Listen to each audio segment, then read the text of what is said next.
Okay, so good morning, evening, afternoon, or night.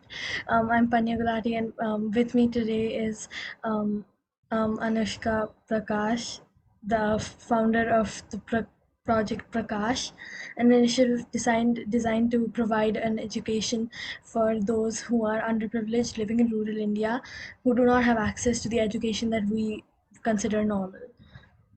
So, could you give us a little self introduction? Sure. My name is Anushka Prakash. I am currently 16 years old and I am in grade 11 in Welham Girls School. Okay, we'll start with the interview. And so the first question that I have for you today is what motivated you to pursue the purpose of making education accessible to underprivileged children living in rural India? So with this whole situation of COVID, we've been at home a lot. And my school never stopped because my school has been providing for me online through applications on a computer. So my education never stopped, it continued. So this actually got me thinking that there are so many children out there who are the same age as me. And I realized that most rural Indians don't have the same access, same resources to education, to continue their education online because COVID has barred so many people from education. So there's no avenue for them to really discover their path and their purpose, and they have nowhere to start because they don't have access to the right resources. So this is what led me to, build something that um, a way that I could help them and provide for them the way I have been provided education. So it's a privilege to have this opportunity, the right to education. And I really wanted the children out there to have the same opportunity that I have. So that's what motivated me to make education more accessible to people. Okay, that's a really good motive to have, especially in this kind of situation. It's like you're helping like a lot of people like this. Mhm. But so like, what do you feel is the main problem in that prevents most children from rural India getting the education that the accessing the education that we get? I think the first thing is the lack of opportunities. Like I've had so many opportunities come this way, but I'm sure it's not the same case for a lot of children out there. So I know that the potential is out there. There's so many talented youngsters, but since they are unaware of the opportunities, I think that's one problem that has barred the access to education. The lack of resources. Again, we are so privileged to have access to computers, to the internet, to mobile devices. So I think that has also prevented a lot of children in rural India from accessing an education, especially in times like COVID, where we've been confined to our homes. And then I think the third thing is the whole stigma about how girls don't need an education, how families feel that girls should stay at home and work at home. So that's the third thing that I feel has stopped children from accessing education. Yeah, I think those are the main problems. So how do you feel that these problems can be handled or tackled or solved? So I think looking at the bigger picture, really feel that the government should give more importance to educating the youth because they are the future, and education is so important to, kickstart your careers and to really find the avenue that you're interested in for the future. And also provide resources to them. There's, again, I've mentioned this before, but there's so many talented people out there who are unaware of the things that they can actually participate in. So providing resources. And also people are becoming so much more affiliated with technology. So I feel that using technology for the greater good, um, so many of these problems can be solved because you can like connect with so many different people just through the internet. Yeah. So you mentioned that that this all that the girl should stay at home and help in the house. That this, like most parents in rural India prioritize the son's education and the daughter's marriage, And how do you feel that education for both sons and daughters can be prioritized in a family in rural India? Like, how do you persuade a family to, start giving to equal opportunities, as in as many as can be accessed at the moment, to both a son and a daughter? Yeah, that's a great question. I feel like the stereotype will always be there because it's engraved in like Indian culture, especially that girls are supposed to, stay at home, and boys it's important to provide boys with education over the girls. So I think one way to, um, s- l- slow down this stigma is you expose parents and elders to the opportunities that are available for daughters, to talk to them and tell them about the work that is being done by young women. So many young entrepreneurs and CEOs who are women, so many companies that are being led by women. So, expose them to all this work that is being done by women, to show them that, women aren't actually under men, like how it's seen in lots of families, and how their daughters can also earn an income for the family if they're given the chance. And then also, I feel like mentors like these should really go to the villages and, just talk to them about what's happening in the world and how women are they're becoming huge leaders in today's world. So I think that is one way. Yeah, and you're just an 11th grader, but you've already done like a lot. You've already, gotten a full, thing of, a lot of resources and videos, and, really easy to understand and, accessible resources. So, like, what is the largest hurdle you faced in putting all of this together? I think the largest hurdle has been, since I've built an education platform, and education is like so vast, so covering so many different subjects, so many interests. That was a little difficult. Also, choosing the best resources, because the internet is so vast.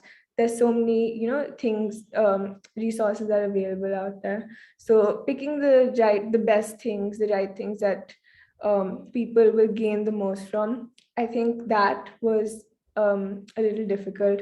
And also, I wanted to make this as accessible. So after we made an English version, translating it to Hindi was also a little hard, because some of the GUI had to change and stuff like that. But overall, I think the whole process has been great, even with these hurdles. So are you satisfied with what you've done so far, or like, do you hope to do even more for this uh, purpose? I am satisfied, but as you said, I feel that there's potential for so much more in this project. I have been working on this for over a year now, and I've gotten quite far. I've used a lot of feedback from people to build the platform to improve it. And but I really hope to make it even better. I hope to expand it. I hope to reach out to more people and spread this platform to more villages, so it can be used by as many people as possible, benefit them. And also, I feel like the content in available is like, there's so much content available, and so improving the content. I have videos on my platform with professionals talking about the subject, so interviewing more people and really expanding the platform. So I hope to continue working on it. Yeah, so like, so what would you like people who want to work for the benefit of children growing up in rural India to focus on in their work? So I personally strongly feel that everyone has the right to education, which is why I also built an education platform. So I think education is a huge deal, and people should really focus on that. And mentorship, I feel like the talent is there, the potential is there, but they just need the people to, mentor them, to give them advice about how they can kickstart their careers in the avenues that they are interested in. And by mentoring people, you are building the future of India. So I think education is one huge area that people should focus on. And then again, the empowerment of women. They're still underrepresented in so many fields. So that's another area that people should really focus on. Yeah, so like, yeah, because So then, according to you, what is the most efficient way of making education accessible to all, to most people, to as many people as can be reached out to? So I mentioned this before, but technology is becoming more accessible to everyone. People are becoming more affiliated with it. So I think it's a huge tool and we can use it for the greater good. The number of mobile phones in villages are also increasing, though it's not as much as in urban areas. But it's a great tool to like share ideas with a whole lot of people, and it's easy way. So, and especially in COVID times when we're confined to our homes, we can't really go out and interact with people. I feel using the internet, using technology, like the platform I built, um, it's a very efficient way of making education possible to all. And then, um, if we're not talking about COVID times, I really feel like going to the villages, interacting with them firsthand, mentoring them, giving them the knowledge that we are privileged to have. That's another way to make education accessible. Yeah. And what could be provided, since you've already said that how we can, give them an education, but how do you interest a child residing in rural India, because they have less to no exposure to all the career possibilities that may await them, so which really narrows the chance that they will get to, be one of these really inspiring people. So what do you think can be provided in order to interest a child in academics? Um, one of the aims of my platform actually was to expose young students to the possibilities out there. So I really built this platform that when people open it, they realize that I can learn about this, I can learn about this, and really expose them to all these videos, maybe interest them, maybe something sparks their interest. So one of the big aims of my platform was actually to interest them so that they can really find out what they're truly passionate about. And so my platform provides lots of information about different subjects, resources, interviews, videos.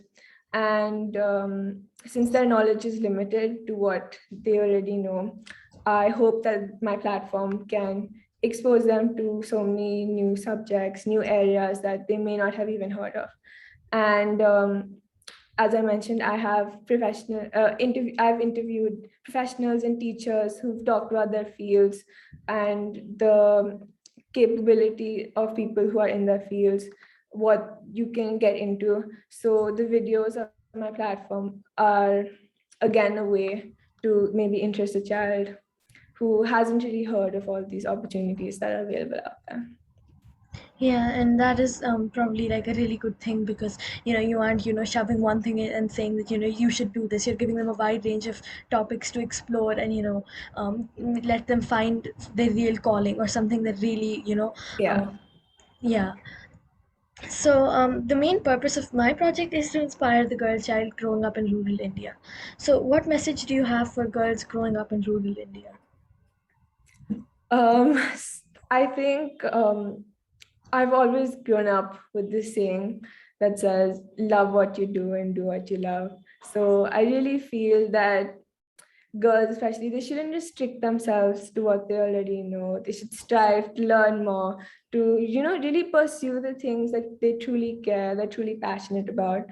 And they shouldn't think that they can't make a difference to the world. Sometimes even the smallest of things can make a big difference to the world, and they shouldn't feel that they aren't capable of making an impact and will always have support from people.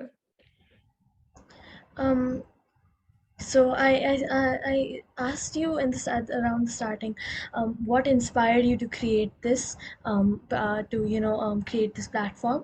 Now, what inspires you to continue building it and improving it and constantly work on it and keep going with it? um, I think the fact that the problem of education, providing education to rural India, is still isn't solved yet, and the fact that there's still potential for my platform to become bigger and more resourceful. I think that's what mainly drives me to keep working towards this issue, because I still feel like a lot of work can be done in the field of education, and I would like to make a contribution to it, and the biggest one that I can. So again, I wanted to go a bit deeper into the exact aims of the project.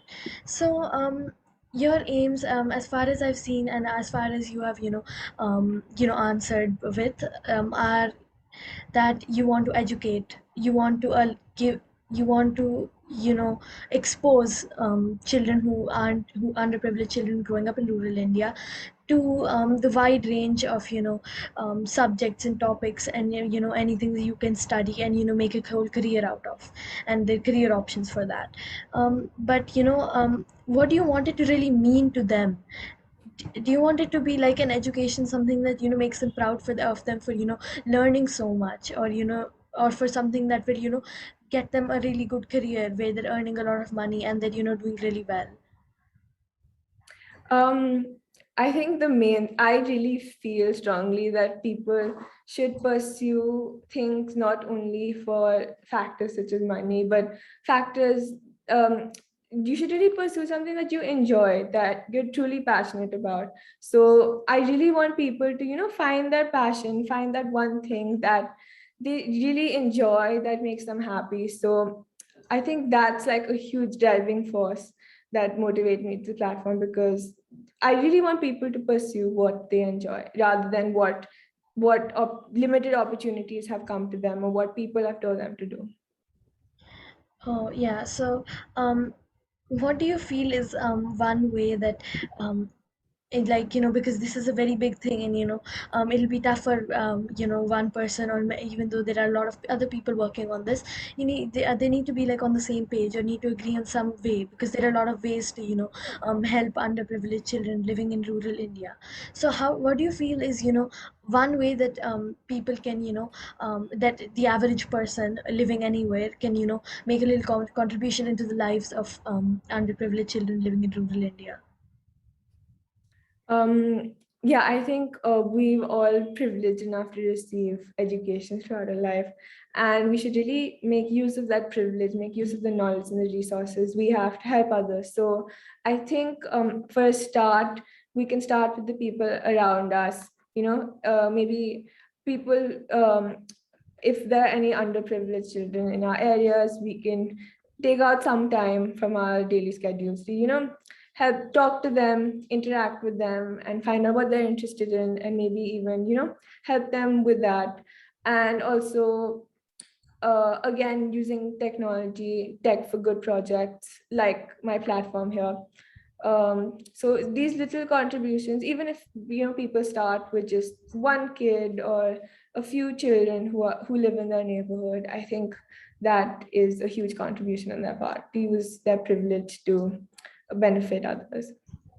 Yeah, so lastly, there are a lot of world problems, and the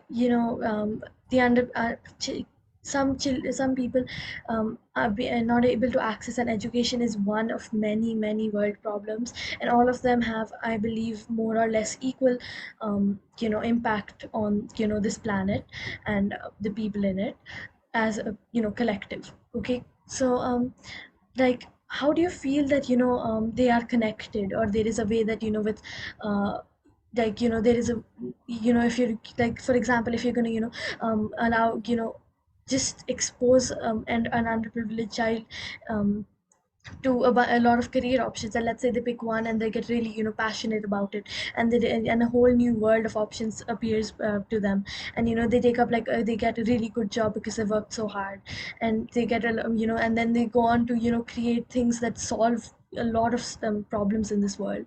So do you feel that there is a connection like that, or that there is a way that one thing could that solving one world problem could support a whole lot more, or will they have to be tackled separately? Yeah, I absolutely agree with what you said. Like, why, even if you're pursuing something that you love, I feel like if you really put your mind to it, you can have a huge impact on the world, and then again, use that to solve other world issues. But yeah, as you said, there are so many problems in the world. So I think people should try. even if it's little contributions, just try working towards something that will lead to a good impact, a positive impact for the ones around them. Yeah, so like try to make a difference. Yeah. Yeah. So it's been a very short interview, but thank you so much for being here. I didn't want to take so much of your time, and No, my that's all questions had right. to be cut short. So thank you like again so much for being here and taking the time out for this interview, even though it was less than half an hour. But I'm very grateful for your time, and it's been a very insightful interview. I've had a lot of fun. Thank you so much. Like I'm honored to be interviewed by you. It's been a really nice experience for me, and I hope your project goes really well. Thank you. So good luck for that. Thank you.